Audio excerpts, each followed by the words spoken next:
Ya, salam jumpa kembali sahabat-sahabat Kristus semua. Hari ini kita memasuki Minggu Trinitas yang ketujuh pada ibadah raya GPI Jakarta. Marilah di dalam keheningan kita datang menghadap Tuhan yang hidup.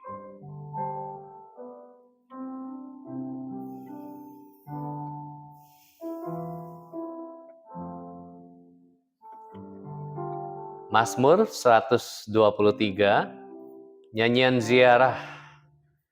Kepadamu aku melayangkan mataku, ya Engkau yang bersemayam di surga. Lihat seperti mata para hamba laki-laki memandang kepada tangan tuannya. Seperti mata hamba perempuan memandang kepada tangan nyonyanya, demikianlah mata kita memandang kepada Tuhan Allah kita, sampai Ia mengasihani kita. Kasihanilah kami ya Tuhan, kasihanilah kami, sebab sudah cukup kenyang dengan penghinaan. Jiwa kami sudah cukup kenyang dengan olok-olok orang-orang yang merasa aman, dengan penghinaan orang-orang yang sombong.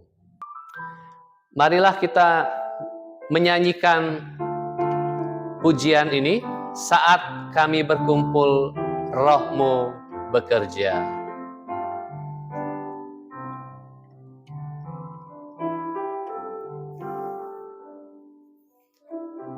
Saat kami berkumpul, Roh-Mu bekerja. Ajar kami memuliakan nama-Mu. Kala hati kami mulai menyembah, berkat-Mu atas kami Tuhan. Berkat-Mu atas kami saat kami berkumpul. Saat kami berkumpul, Roh-Mu bekerja. Ajar kami memuliakan nama-Mu. Kala hati kami mulai menyembah, berkat-Mu atas kami Tuhan. Berkat-Mu atas kami, kasih Tuhan. Kasih Tuhan tak berkesudahan, tak habis-habisnya ramanya. Selalu baru setiap pagi, baru setiap pagi. Besar setiamu Tuhan, besar setiamu saat kami berkumpul. Saat kami berkumpul, Roh-Mu bekerja. Ajar kami memuliakan nama-Mu. Kala hati kami mulai menyembah, berkat-Mu atas kami Tuhan. Berkat-Mu atas kami, kasih Tuhan. Kasih Tuhan tak berkesudahan, tak habis-habisnya rahmat-Nya. Selalu baru setiap pagi, baru setiap pagi. Besar setiamu Tuhan, besar setiamu, selalu baru setiap pagi, baru setiap pagi. Besar setiamu Tuhan, besar setiamu.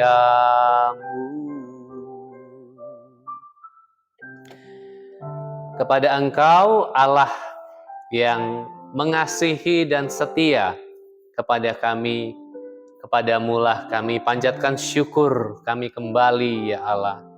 Dalam perjumpaan dengan Engkau, perjumpaan yang sederhana dalam ibadah kami. Kiranya roh Allah menyingkapkan kami pengenalan akan Engkau. Biarlah kami memuliakan Engkau, menyembah Engkau, memuji-muji Engkau, dan mengetahui bahwa rahmat-Mu selalu baru di setiap pagi yang kami lewati. Terima kasih ya Allah, kembali kami merayakan Engkau, kembali kami merayakan Kristus yang bangkit pada hari ini. Kiranya Engkau menyertai, memberkati ibadah kami. Kami memulai ibadah pada hari ini demi Kristus Yesus Tuhan kami. Amin. Mari saya jemput kita untuk bangkit berdiri. Kita pujikan karena Kristus telah menebus kita, dihapuskan dosaku. Dihapuskan dosaku hanya oleh darah Yesus. Aku pulih dan sembuh hanya oleh darah Yesus. Oh, darah Tuhanku, sumber pembasuhku, sucilah hidupku hanya oleh darah Yesus. Pengampunan dosaku hanya oleh darah Yesus. Penyucian hidupku hanya oleh darah Yesus. Oh, darah Tuhanku, sumber pembasuhku, sucilah hidupku hanya oleh darah Yesus. Damai dan harapanku hanya oleh darah Yesus. Allah membenarkanku hanya oleh darah Yesus. Oh, darah Tuhanku, sumber pembasuhku, sucilah hidupku hanya oleh darah Yesus. Terpujilah Kristus yang menyucikan seluruh kehidupan kita. Yeskiel 2 ayat 1-5 berbunyi demikian. Firman-Nya kepadaku, hai anak manusia, bangunlah dan berdiri, karena aku hendak berbicara dengan engkau. Sementara ia berbicara dengan aku, kembalilah rohku ke dalam aku, dan ditegakkannya lah aku. Kemudian aku mendengar dia yang berfirman dengan aku. Firman-Nya kepadaku, hai anak manusia, aku mengutus engkau kepada orang Israel, kepada bangsa pemberontak yang telah memberontak melawan aku. Mereka dan nenek moyang mereka telah mendurhaka terhadap aku sampai hari ini juga. Kepada keturunan inilah yang keras kepala dan tegar hati, aku mengutus engkau dan harus kau katakan kepada mereka, beginilah firman Tuhan Allah. Dan baik mereka mendengarkan atau tidak, sebab mereka adalah kaum pemberontak, mereka akan mengetahui bahwa seorang nabi ada di tengah-tengah mereka. 2 Korintus 12 ayat 2-10. Aku tahu tentang seorang Kristen 14 tahun yang lampau, entah di dalam tubuh aku tidak tahu, entah di luar tubuh aku tidak tahu, Allah yang mengetahuinya. Orang itu tiba-tiba diangkat ke tingkat yang ketiga dari surga. Aku juga tahu tentang orang itu, entah di dalam tubuh, entah di luar tubuh, aku tidak tahu, Allah yang mengetahuinya. Ia tiba-tiba diangkat ke Firdaus dan ia mendengar kata-kata yang tak terkatakan yang tak boleh diucapkan manusia. Atas orang itu aku hendak bermegah, tetapi atas diriku sendiri aku tidak akan bermegah selain atas kelemahan-kelemahanku. Sebab sekiranya aku hendak bermegah juga, aku bukan orang bodoh lagi, karena aku mengatakan kebenaran. Tetapi aku menahan diriku, supaya jangan ada orang yang menghitungkan kepadaku lebih daripada yang mereka lihat padaku, atau yang mereka dengar daripadaku. Dan supaya jangan aku meninggikan diri karena pernyataan-pernyataan yang luar biasa itu, maka aku diberi suatu daging, duri di dalam dagingku, yaitu seorang utusan iblis untuk menggocoh aku, supaya aku jangan meninggikan diri. Tentang hal itu aku sudah 3 kali berseru kepada Tuhan supaya utusan iblis itu mundur daripadaku. Tetapi jawab Tuhan kepadaku, cukuplah kasih karuniaku bagimu, sebab justru dalam kelemahanlah kuasaku menjadi sempurna. Sebab itu terlebih suka aku bermegah atas kelemahanku, supaya kuasa Kristus turun menaungi aku. Karena itu aku senang dan rela di dalam kelemahan, di dalam siksaan, di dalam kesukaran, di dalam penganiayaan dan kesesakan oleh karena Kristus. Sebab jika aku lemah, maka aku kuat. Marilah kita menyambut sabda Tuhan dengan pujian ini. Ajar kami Tuhan menghitung hari-hari kami. Ajar kami Tuhan menghitung hari-hari, agar kami beroleh hati bijaksana. Ajar kami Bapa hidup dalam jalan-Mu,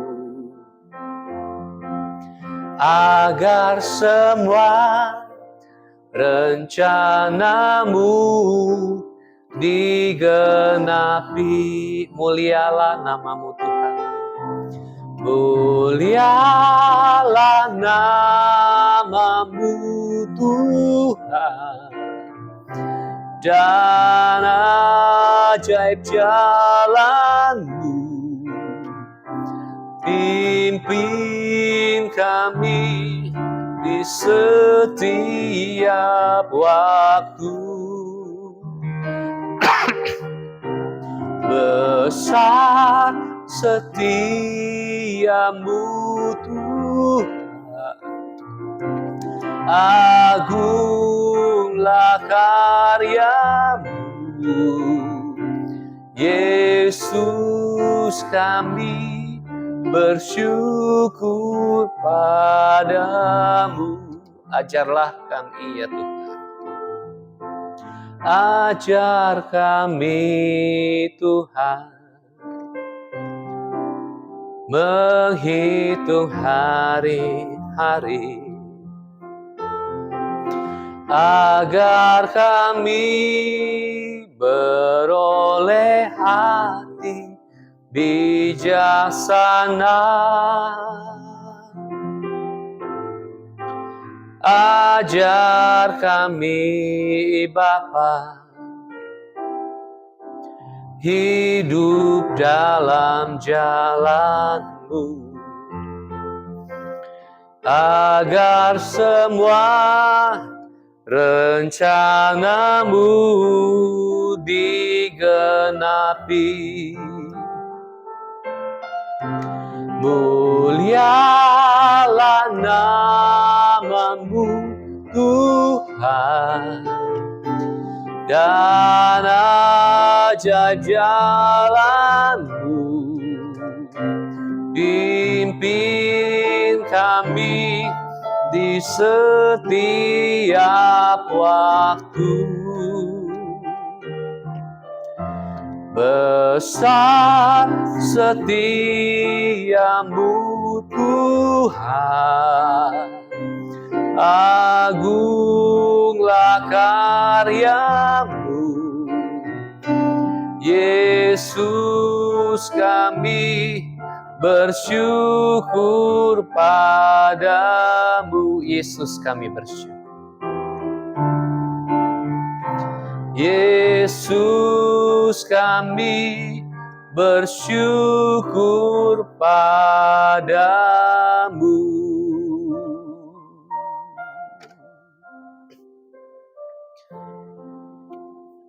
Kami bersyukur kepadamu. Biarlah kiranya pada hari ini, saatnya kami kembali mendengarkan Engkau bersabda. Berbicaralah kepada setiap kami. Biarlah kiranya firman-Mu menuntun hidup kami, menguatkan langkah kaki kami, dan menolong kami mengerti maksud-maksud-Mu, ya Allah. Biarlah Roh Kudus menyingkapkan kami kebenaran-kebenaran. Tolonglah hamba-Mu yang terbatas, Tuhan, tolonglah, pakailah dia, sertailah dia untuk menyampaikan pesan Tuhan pada hari ini. Biarlah Roh Kudus memenuhinya. Terima kasih ya Tuhan, kami menyambut sabda-Mu dengan ucapan syukur. Di dalam nama Yesus Kristus kami berdoa. Amin. Bacaan Injil kita pada hari ini terambil dari Markus 6, ayat 1 sampai ayat 13. Markus 6, ayat 1 sampai 13. Kemudian Yesus berangkat dari situ dan tiba di tempat asalnya, sedang murid-muridnya mengikuti dia. Pada hari Sabat ia mulai mengajar di rumah ibadat dan banyak orang takjub mendengarnya dan berkata, dari mana orang ini memperoleh hal-hal itu? Hikmat apakah yang diberikan kepadanya? Bagaimanakah mujizat-mujizat yang demikian dapat diadakan oleh tangannya? Bukankah ia ini tukang kayu, anak Maria, saudara Yakobus, Yoses, Yudas, dan Simon? Bukankah saudara-saudaranya yang perempuan ada di sini bersama kita? Lalu mereka kecewa dan menolak dia. Yesus berkata kepada mereka, seorang nabi dihormati di mana-mana kecuali di kampung halamannya, di antara kaum keluarganya, dan di rumahnya. Ia tidak dapat mengadakan satu mukjizat pun di sana kecuali menyembuhkan beberapa orang sakit dengan meletakkan tangannya di atas mereka. Ia merasa heran karena mereka tidak percaya. Lalu Yesus berjalan keliling dari desa ke desa sambil mengajar. Ia memanggil ke-12 murid itu dan mulai mengutus mereka berdua-dua. Ia memberi mereka kuasa atas roh-roh jahat dan berpesan kepada mereka supaya jangan membawa apa-apa dalam perjalanan mereka, kecuali tongkat saja. Roti pun jangan, kantong perbekalan pun jangan, uang dalam ikat pinggang pun jangan. Boleh memakai alas kaki, tetapi jangan memakai dua baju. Katanya kepada mereka, kalau di suatu tempat kamu masuk ke dalam suatu rumah, tinggallah di situ sampai kamu berangkat dari situ. Kalau ada suatu tempat yang tidak menerima kamu dan tidak mendengarkan kamu, keluarlah dari situ dan kebaskanlah debu yang di telapak kakimu sebagai kesaksian terhadap mereka. Lalu pergilah mereka memberitakan bahwa orang harus bertobat. Dan mereka mengusir banyak setan dan mengoles banyak orang sakit dengan minyak dan menyembuhkan mereka. Berbahagialah orang yang merenungkan dan menghidupi sabda Tuhan di dalam kehidupannya sehari-hari. Masa kecil saya diisi dengan banyak membaca komik, atau barangkali orang sekarang biasa menyebutnya novel grafis. Jadi banyak gambar, ada catatan-catatan kata-kata ya, dialog dan sebagainya. Saya membaca banyak sekali komik. Mulai dari silat, Tiger Wong ya, ada Tapak Sakti, itu berjilid-jilid sampai ratusan. Karena kakak saya buka toko buku, jadi setiap seri yang baru, saya duluan yang membaca. Termasuk Dragon Ball. Dragon Ball kan belakangan difilmkan, dianimasikan ya. Berseri-seri juga di layar televisi kita. Jadi kalau sekolah minggu pada waktu itu memang agak sulit datang ke sekolah minggu, karena Dragon Ball juga main di hari Minggu pagi. Saya suka Dragon Ball karena kalau Anda yang sempat melihat atau membaca atau menonton, Son Goku salah satu pemeran utamanya ya, hero-nya. Mereka itu semuanya bisa level up ya, bisa naik level ilmunya. Jadi kalau ilmunya naik level dari level 1 ke level 2, parasnya pun berubah. Model rambutnya berubah. Kalau lagi mode normal, dia biasanya rambutnya biasa saja ya. Kalau yang warnanya hitam ya hitam, kalau warnanya putih ya putih. Tapi ketika dia sudah mengeluarkan super powernya, dia naik level, model rambutnya pun ikut berubah ya. Jadi tinggi-tinggi begitu dengan emas, dengan kilauan emas. Nanti kalau dia naik lagi levelnya, kekuatannya bertambah, model rambutnya makin panjang begitu ya. Sampai macam-macam itu dia naik levelnya, entah bisa berapa level. Kalau saya nggak salah ingat, zaman itu juga ada dingdongnya ya. Dingdong itu game box itu. Dingdong Dragon Ball juga kayaknya sempat ada, kalau saya nggak salah ingat. Jadi kisah di Dragon Ball itu adalah kisah ketika orang-orang semua naik level selalu. Melalui latihan yang keras, latihan yang rutin, mereka terus mengalami peningkatan super power ya. Powernya sangat super. Termasuk musuh-musuhnya juga powernya sangat super. Bahkan saya ingat di salah satu komik itu dikisahkan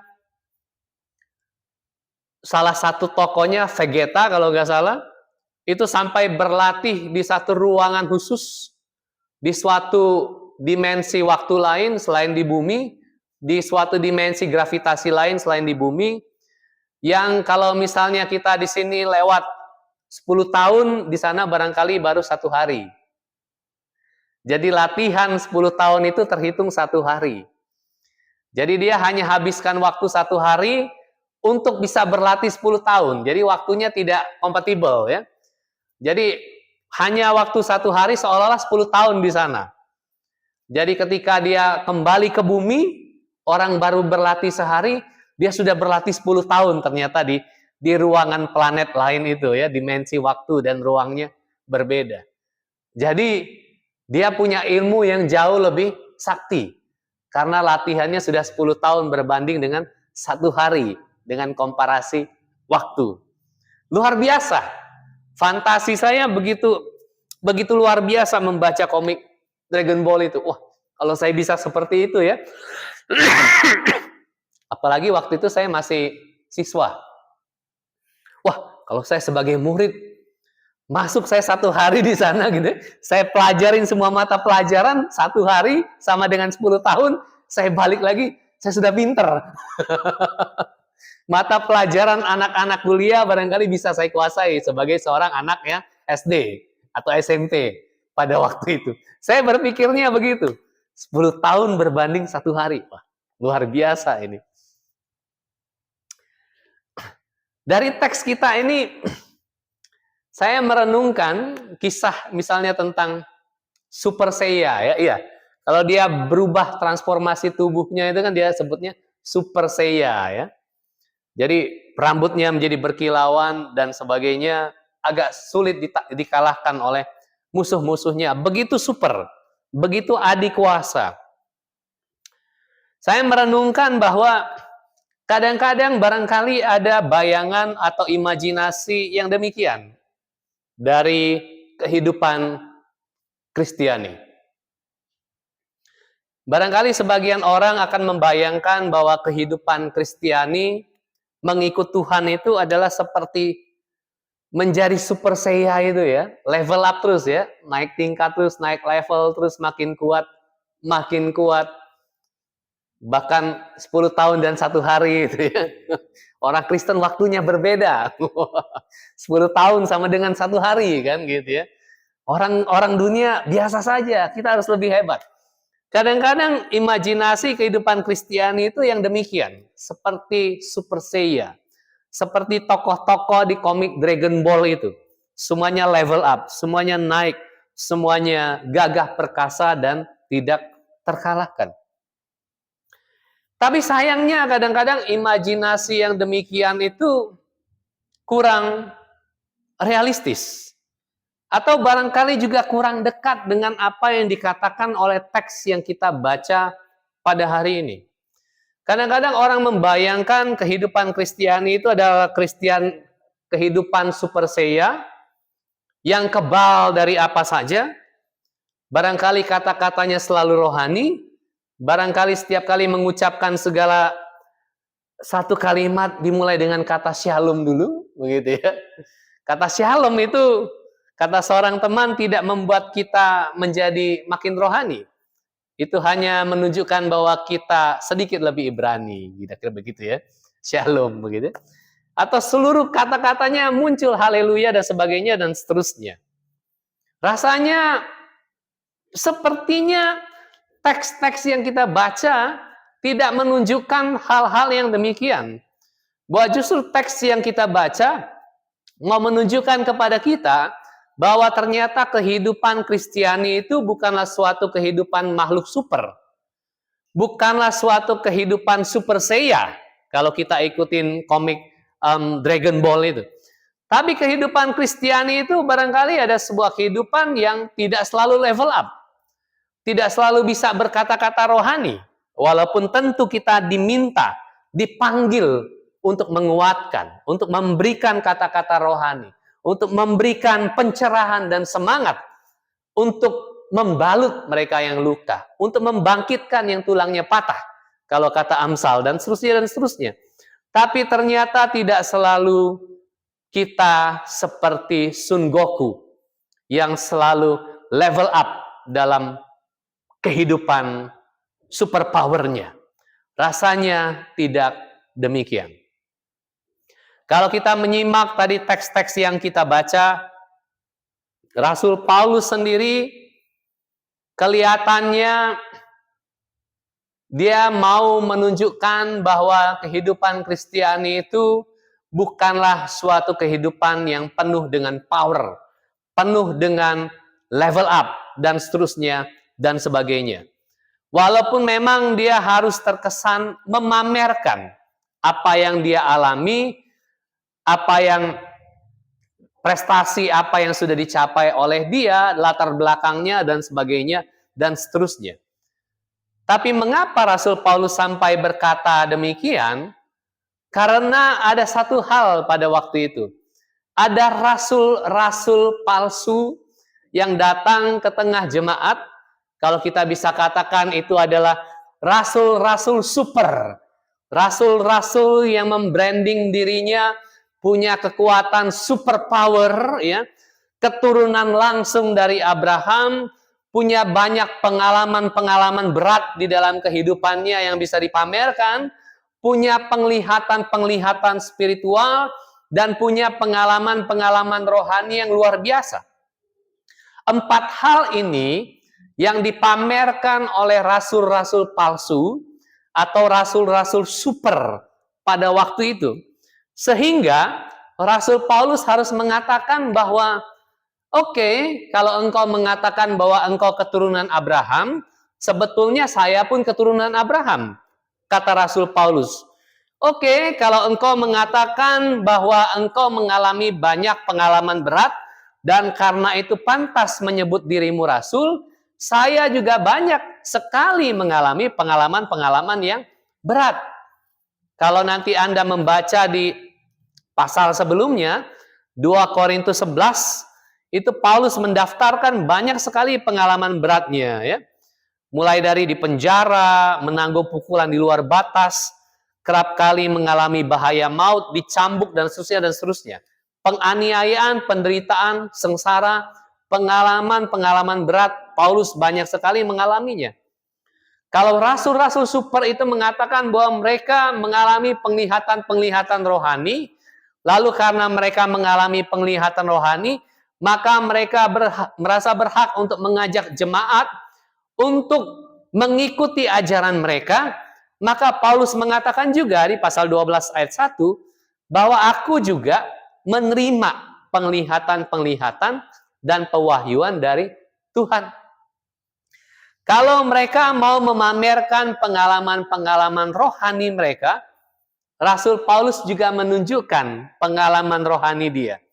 Tadi sudah kita baca, ya, ayat yang kedua sampai seterusnya. Tapi yang menarik adalah bahwa Rasul Paulus mengemasnya menjadi orang ketiga. Seolah-olah bukan dia, tetapi itu adalah dia. Bayangkan, ya, betapa rendah hatinya Paulus, ya. Dia mau menyampaikan kesaksian tentang pengalaman rohani itu, tapi menggunakan sudut pandang orang ketiga, bukan orang pertama. Dia hanya bilang, aku tahu tentang seseorang di dalam Kristus. 14 tahun yang lampau, entah di dalam tubuh, aku tidak tahu, entah di luar tubuh, aku tidak tahu, Allah yang mengetahuinya. Orang itu diangkat ke tingkat yang ketiga dari surga. Aku juga tahu tentang orang itu. Orang ketiga, ya, sudut pandang orang ketiga. Aku juga tahu tentang orang itu. Ia diangkat ke Firdaus dan ia mendengar kata-kata yang tak terkatakan, yang tidak boleh diucapkan manusia.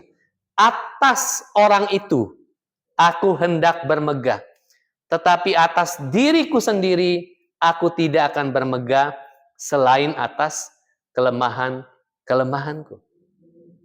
Menarik di sini bahwa Rasul Paulus berhadapan dengan rasul-rasul palsu atau rasul-rasul superpower pada waktu itu dan memaparkan hal-hal ini. Tapi Paulus mau mengatakan, kalaupun aku dipanggil menjadi rasul, kalaupun aku dipanggil menjadi Kristen, dia juga menggunakan istilah Kristen di situ. Itu bukan karena 4 hal itu.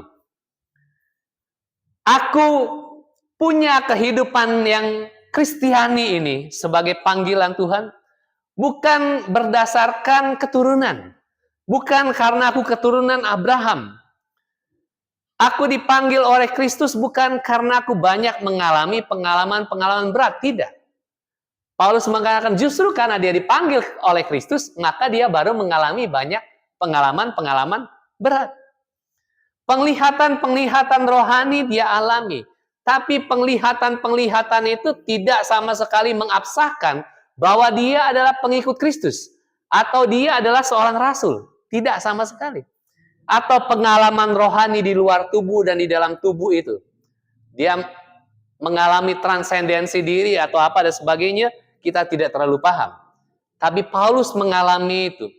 Tapi Paulus tidak membanggakan, tidak mengumbar-umbar itu di dalam pesan-pesannya, di dalam ajarannya, di dalam khotbah-khotbahnya.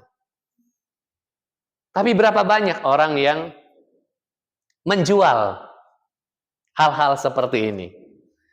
Pengalaman-pengalaman rohani, penglihatan-penglihatan, pengalaman-pengalaman berat barangkali. Atau latar belakang keturunan tertentu. Keturunan Abraham, keturunan Ningrat, atau keturunan ini, keturunan itu. Kadang-kadang ada orang yang menjual hal-hal yang demikian, tapi bukan berita tentang Injil Yesus Kristus. Kalau Anda mengalami banyak pengalaman berat, itu baik. Itu bagus. Tapi bukan itu Bukan itu yang utama. Kalau Anda diberi penglihatan rohani, itu bagus. Sebagai satu penanda perjalanan spiritual Anda pribadi dengan Allah. Anda menerima pengalaman, penglihatan rohani. Tidak semua orang menerima penglihatan rohani. Ada orang yang diberikan, ada yang tidak diberikan. Jadi kalau Anda diberikan, bagus sekali. Sebagai satu karunia Allah kepada Anda. Masing-masing kita barangkali mengalami pengalaman-pengalaman rohani yang unik dan berbeda. Rasul Paulus diangkat ke Firdaus katanya.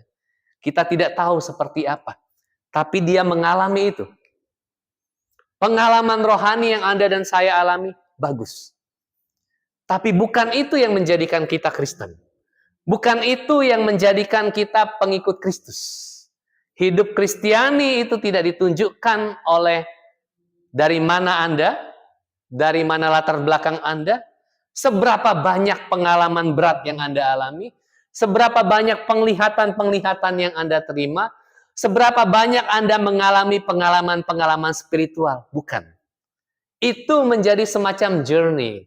Itu semacam menjadi perjalanan kehidupan Kristiani. Tapi itu tidak menentukan definisi hidup Kristiani Anda dan saya. Kalau itu yang menentukan, maka Yesus tidak masuk kategori. Itu sebabnya Markus 6 yang kita baca, ayat 1 sampai 13, kita tahu apa yang terjadi kan? Yesus ditolak oleh orang di kampung halamannya. Karena apa? Karena latar belakangnya. Latar belakang Yesus yang tidak masuk di ekspektasi pikiran mereka. Dari mana orang ini memperoleh hal-hal itu? Kata mereka. Hikmat apa yang diberikan kepadanya? Bagaimana mujizat-mujizat yang demikian dapat diadakan oleh tangannya? Mereka menyangsikannya. Bukankah ia ini tukang kayu? Anak Maria, saudara Yakobus, Yoses, Yudas, dan Simon. Bukankah saudara-saudaranya yang perempuan ada di sini bersama kita?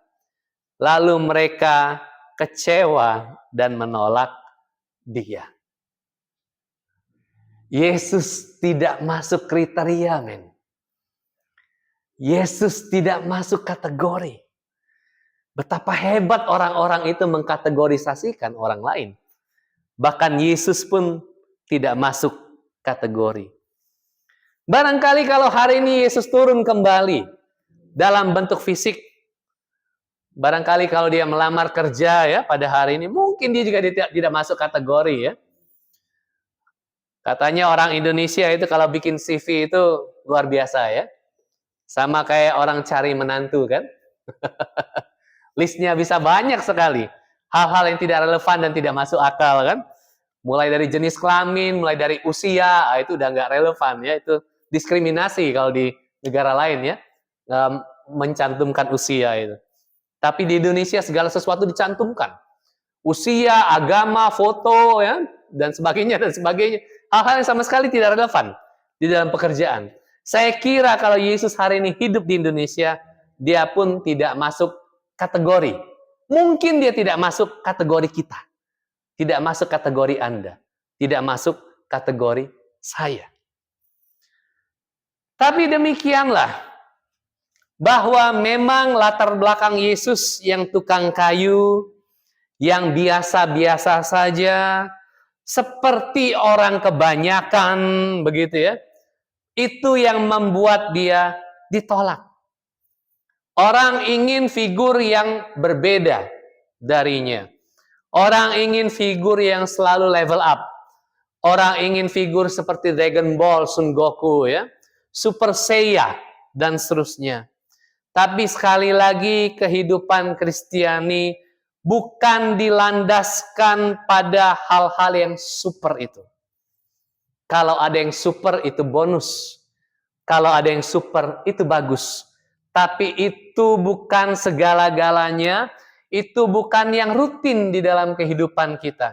Kehidupan Kristiani kita adalah kehidupan yang rutin, yang di dalamnya, kata Paulus, cukuplah anugerahku.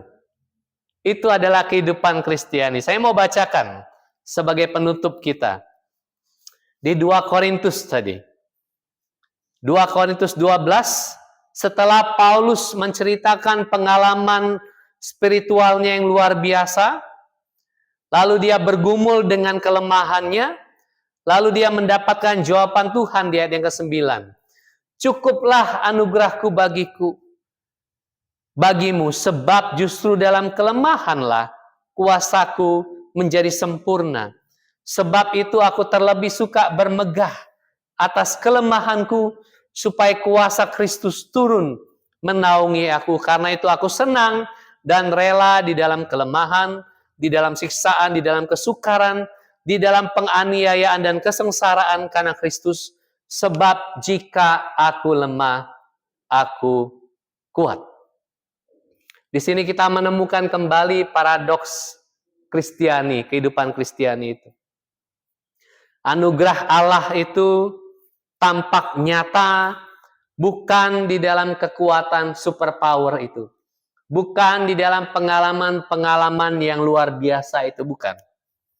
Tapi justru ditemukan di dalam kelemahan.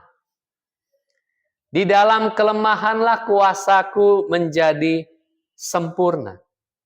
Atau dalam bahasa lainnya, di dalam kelemahanlah justru ditemukan kematangan. Di dalam kelemahanlah justru kita berjumpa dengan kedewasaan. Dan kita tahu orang yang menyadari kelemahannya lah, itulah orang yang bisa disebut sebagai orang yang dewasa. Mature. Orang yang tidak bisa melihat bahwa ada kelemahan di dalam dirinya, orang itu masih jauh berproses dari kedewasaan. Paulus mau mengatakan itu. Justru ketika Tuhan menyadarkan kepada kita kelemahan-kelemahan kita, di sana kita akan mengalami bahwa anugerah Tuhan itu lebih dari cukup. Tapi selama kita tidak disingkapkan kelemahan-kelemahan kita, barangkali kita hidup dalam level up itu ya, dalam super saya itu, tapi di sana barangkali kita luput menyadari anugerah Tuhan yang menopang kita yang rentan dan rapuh ini. Karena barangkali di sana kita mulai mengandalkan kekuatan diri kita sendiri. Di dalam kelemahanlah kita akan menemukan bahwa anugerah Tuhan, kekuatan Tuhan bekerja, dan kita disadarkan dengan kematangan-kematangan dan kedewasaan dalam proses yang kita jalani dalam kehidupan Kristiani kita. Jadi kehidupan Kristiani kita bukan didefinisikan dengan makhluk-makhluk superpower, tapi justru kehidupan Kristiani kita didefinisikan ketika kita tahu, menyadari, dan mengalami kelemahan-kelemahan itu di dalam mengikut Kristus. Dan kita tahu bahwa Kristus menopang kita di dalam kelemahan kita. Dan di dalamnya kita mengalami anugerah Allah itu bekerja di antara kita. Amin. Mari kita berdoa. Ya Allah, kami bersyukur buat hari ini. Biarlah kiranya sabdamu yang mengingatkan kami, itu menuntun kami, mengubah kami. Kiranya Tuhan menolong kami. Agar kami disingkapkan oleh Tuhan. Menyadari dan menghadapi kelemahan-kelemahan kami. Sebagaimana Rasul Paulus yang berdoa supaya kelemahan itu dijauhkan, tetapi Tuhan tetap memberikan kelemahan itu ada dalam hidupnya. Dan kami tahu bahwa kehidupan Kristiani kami bukan dimaknai oleh kekuatan-kekuatan yang kami capai dengan luar biasa. Tetapi justru di dalam kelemahan-kelemahan kami sebagai manusia, kami menemukan bahwa anugerah Kristus bekerja di tengah kami. Dan demikianlah kami menyebut diri kami sebagai pengikut Kristus. Bukan karena kami berada di atas, bukan, melainkan karena kami menyadari kami berada di bawah. Dan Kristus yang menopang kami ke atas. Terima kasih ya Allah, terima kasih. Singkapkan kepada kami apa yang perlu disingkapkan untuk kami belajar, merasakan dan mengalami kuasa kebangkitan Kristus di tengah kelemahan kami. Demi Kristus Yesus Tuhan, kami sudah berdoa. Amin. Pada hari ini, minggu pertama di bulan Juli, kita kembali melangsungkan perjamuan kudus. Di hadapan kita sudah tersedia roti dan anggur.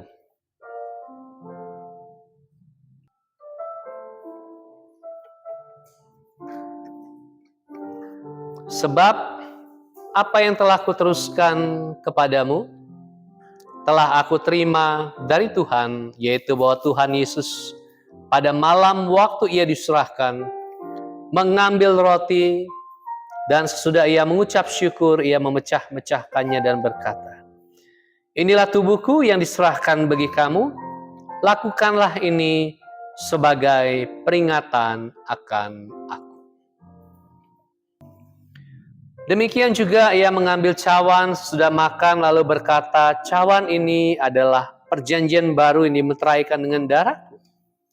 Lakukanlah ini setiap kali kamu meminumnya sebagai peringatan akan aku, sebab setiap kali kamu makan roti ini dan minum cawan ini, kamu memberitakan kematian Tuhan sampai ia datang.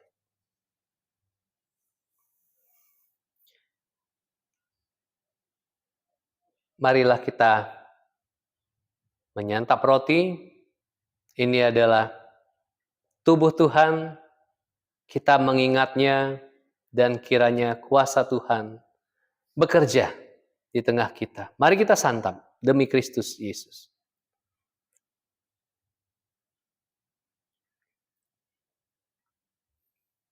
Ini adalah darah Tuhan, darah perjanjian baru yang menyelamatkan, yang menebus, yang menyembuhkan kita. Mari kita minum demi Kristus Yesus.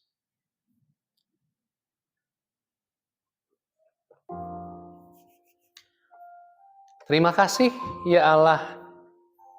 Terima kasih Engkau memberikan Kristus kepada kami.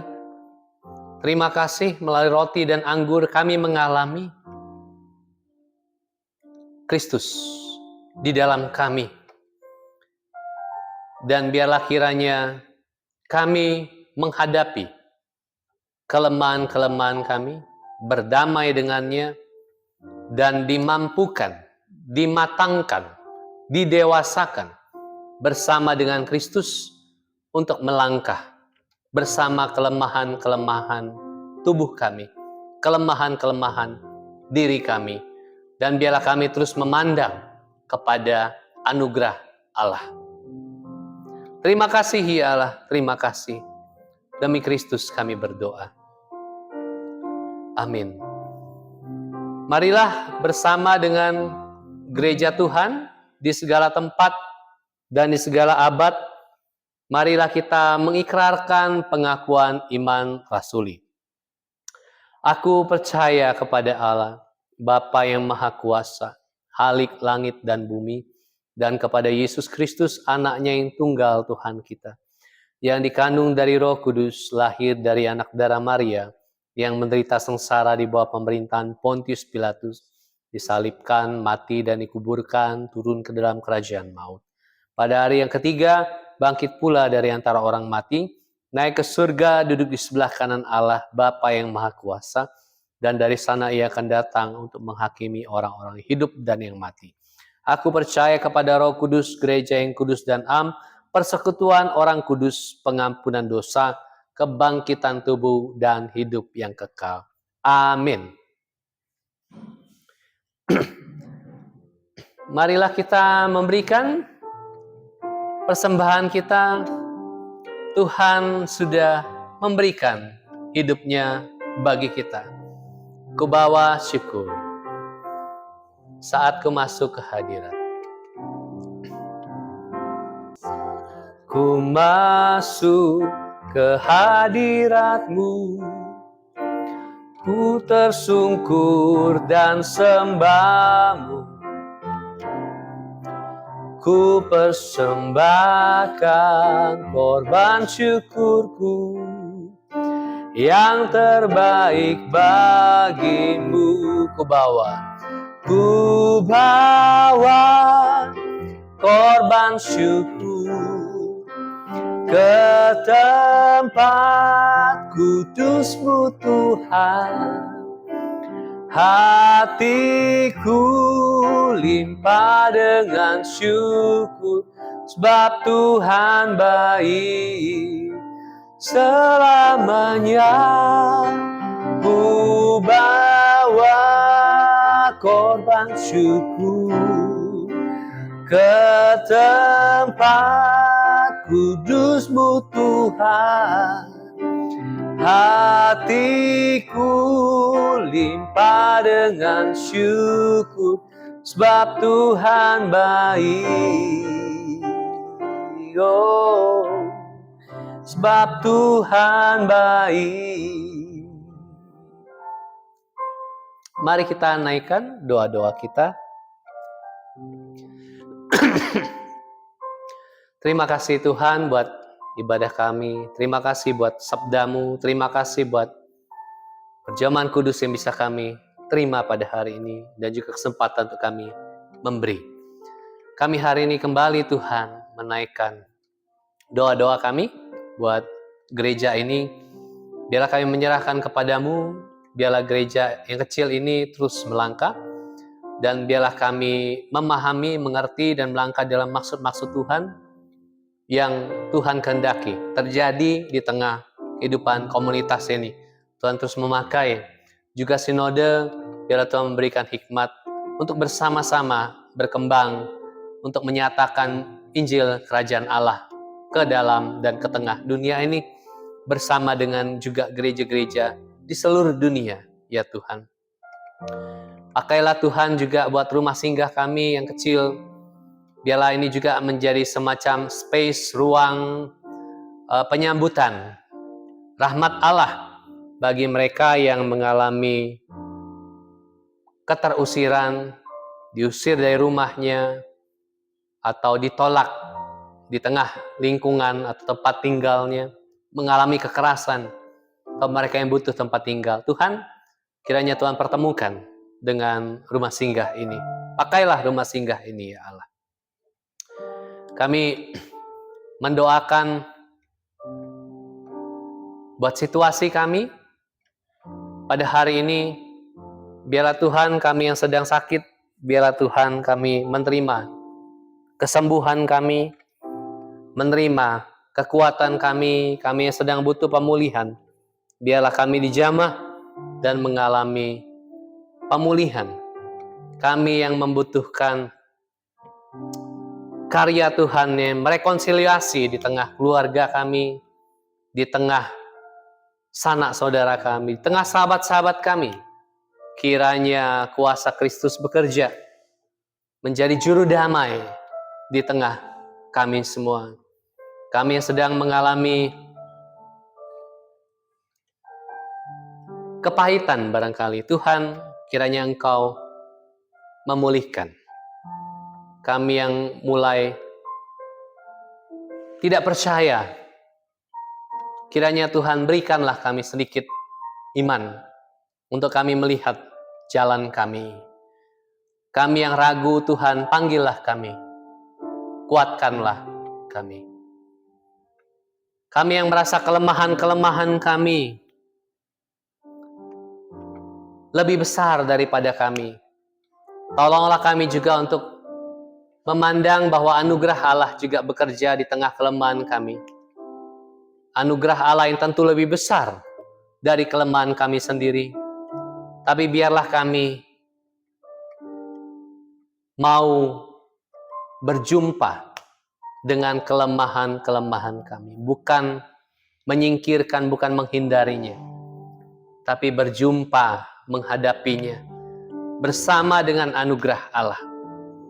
Terima kasih kami yang sedang membutuhkan kesempatan, pintu-pintu yang tertutup.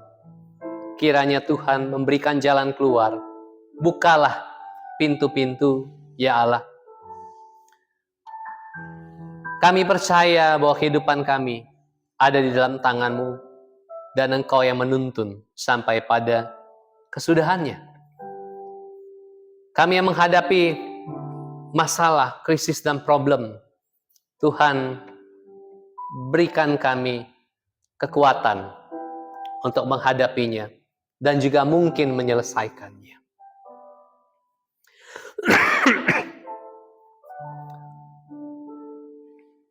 Kami menyerahkan setiap pergumulan kami, doa dan harapan kami, atau jeritan hati dan batin kami kepada Engkau yang mendengarkan kami. Kiranya doa kami harum berkenan kepadamu, ya Tuhan. Ini doa kami yang kami alaskan di dalam nama Yesus, dan juga kami alaskan sebagaimana doa yang diajarkan oleh Tuhan Yesus untuk kami berdoa. Bapa kami yang di surga, dikuduskanlah nama-Mu, datanglah kerajaan-Mu, jadilah kehendak-Mu di bumi seperti di surga. Berikanlah kami pada hari ini makanan kami yang secukupnya, dan ampunilah kami akan kesalahan kami, seperti kami juga mengampuni orang yang bersalah kepada kami. Dan janganlah membawa kami ke dalam pencobaan, tetapi lepaskanlah kami dari yang jahat. Karena Engkau yang punya kerajaan dan kuasa dan kemuliaan sampai selama-lamanya. Amin. Mari kita mengakhiri ibadah kita dengan satu pernyataan pujian bahwa Tuhan merencanakan segalanya baik dalam hidup kita. Dari semula telah Kau tetapkan. Dari semula telah Kau tetapkan hidupku dalam tangan-Mu, dalam rencana-Mu Tuhan. Rencana indah telah Kau siapkan bagi masa depanku yang penuh harapan. Semua baik, apa yang telah Kau perbuat di dalam hidupku. Semua baik, sungguh teramat baik. Kau jadikan hidupku berarti. Semua baik, semua baik, semua baik, semua baik. Apa yang telah Kau perbuat di dalam hidupku. Semua baik, sungguh teramat baik. Kau jadikan hidupku berarti. Kau jadikan hidupku berarti.